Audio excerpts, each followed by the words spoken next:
Helping the school to support your autistic child.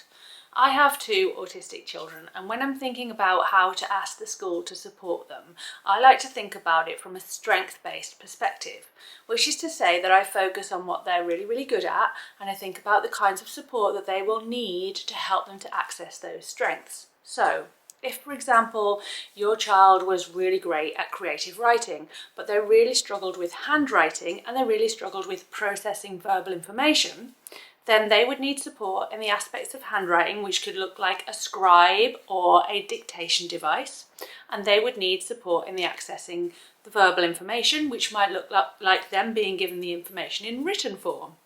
Once those barriers are overcome, they are free to thrive at the thing that they're really good at, the creative writing. This kind of planning is really empowering because it focuses on ways for your child to thrive rather than being deficit-based. Another thing to consider is to notice which aspects of school are challenging or triggering for your child by either ideally asking them, or if not, by unpicking the situations where they tend to be noticeably struggling. For example, if they're consistently refusing to complete work, this could be for a number of reasons. Firstly, are they a perfectionist? A lot of autistic children can tend to be quite black and white thinkers, as in this is either right or it's wrong, and their fear of getting it wrong can prevent them from starting the task at all. Or is the environment that they're being expected to work in triggering their sensory processing differences? Is it too bright? Is it too loud? Are they struggling to focus for that reason? It could be that they're having trouble with executive functioning around starting that task.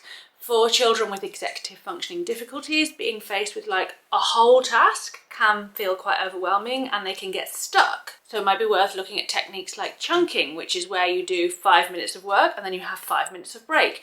And this can break it down into smaller chunks and make it feel less overwhelming. Or maybe they need help writing a plan, a step-by-step plan for how they're going to complete the work. So rather than seeing it as the child just is unwilling to complete work in school, you're seeing it as why is the child unwilling to complete work and what strategies can we put in place to empower them to be able to feel like they can start doing that work.